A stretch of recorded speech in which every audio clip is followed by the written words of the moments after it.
Budget ఏమాత్రం ఆశాజనకంగా లేదని ఎమ్మెల్సీ కవిత ఆరోపించారు. ఏం చేయబోతున్నారో కూడా చెప్పలేదన్నారు. హామీల అమలు ఎప్పుడు చేస్తారో కూడా చెప్పలేదని ఎద్దేవా చేశారు. ఇచ్చిన హామీల అమలుకు సంబంధించి ప్రణాళిక లేదన్నారు. బడ్జెట్లో ప్రజాపాలన కనిపించలేదని మాజీ మంత్రి సత్యవతి రాథోడ్ అన్నారు. మహిళల అభ్యున్నతి కోసం ఎలాంటి నిధులు పెట్టారో చెప్పలేదన్నారు. చేసిన హామీలు అమలు చేస్తారో లేదో అనే డౌట్ కూడా వస్తుందన్నారు.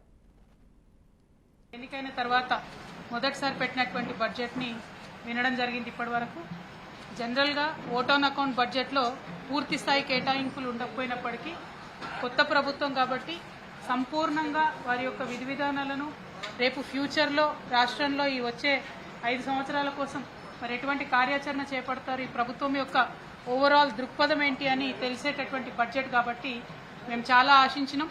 వారు పెట్టినటువంటి అనేక మేనిఫెస్టోల్లో ఉన్నటువంటి అంశాలన్నీ కూడా మరి వాళ్ళకి చెప్తారేమో.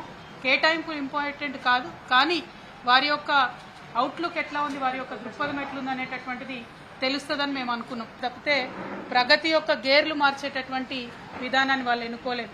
అంటే it is just a name changing government, not a game changing government అని ఈ బడ్జెట్ చూస్తుంటే అర్థమవుతా ఉన్నది. ప్రధానంగా మహిళలకు, అదేవిధంగా యువతి యువకులకు షాదీ ముబారక్ పేరు మీద ఇదివరకు ₹1,00,000 కేసీఆర్ గారి ప్రభుత్వం ఇస్తే మేము అధికారంలోకి రాగానే ₹1,00,000 1 తులం బంగారం ఇస్తామని చెప్పినారు. అది ఆన్ గోయింగ్ ప్రోగ్రామ్. ఎంతమంది ఏంది అన్నది ఎస్టిమేషన్ ఉంటుంది, కానీ దాన్ని కనీసం మెన్షన్ చేయలేదు. అదేవిధంగా అనేక వర్గాలకు సంబంధించినటువంటి సంక్షేమానికి సంబంధించి కూడా సంపూర్ణమైనటువంటి అంశాలను చర్చించకుండా ఎంతసేపు పోయిన ప్రభుత్వాలను విమర్శించడానికే ఈ బడ్జెట్ పరిమితం అవ్వడం అన్నది ప్రజలందరూ కూడా గమనించినారని చెప్పి నేను భావిస్తా ఉన్నాను. మహిళా మరి సెంట్రిక్గా మేము ఈ ప్రభుత్వాన్ని మళ్ళీ అధికారంలోకి వచ్చినామని చెప్పారు, అనేక హామీలు ఇచ్చారు. కానీ మహిళలకు ఇచ్చే బడ్జెట్ కేటాయింపులు ఎక్కడ కూడా మెన్షన్ చేయకపోవడం చాలా దురదృష్టకరం. ఉదాహరణకు మహాలక్ష్మి పథకం కింద ఎంతమంది అర్హులు అనుకుంటున్నారు, దానికి ఎంత ఖర్చు అవుతుంది, దానికి ఎంత పెట్టాలనుకునే ఒక ఇది కూడా మెన్షన్ చేయకపోవడం, వాళ్ళు మాట్లాడిన దానికి ఇవాళ చెప్పేదానికి పొంతన లేకుండా పోయింది. మాకు అనుమానాలు ఉన్నాయి. నిజంగా ఇవన్నీ అమలు చేస్తారా? మాట్లాడితే అప్పుల పాలు చేసిపోయింది గత ప్రభుత్వం అని చెప్తున్నారు.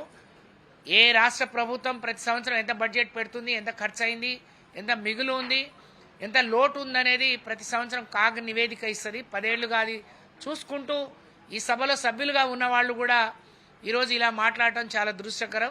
దీన్ని తీవ్రంగా పరిగణిస్తున్నాం. ప్రజలందరూ గమనిస్తూ ఉన్నారు. ఈరోజు ఈ ప్రభుత్వం రావాలని ఎట్లా కోరుకున్నారో ఈ ప్రభుత్వాన్ని నిలదీసి మీ హక్కులను కూడా రేపు సాధించుకోవడానికి మీరు అంతే గట్టిగా పోరాడాల్సిన అవసరం అయితే మరి కనిపిస్తుంది, ఆసనమైందని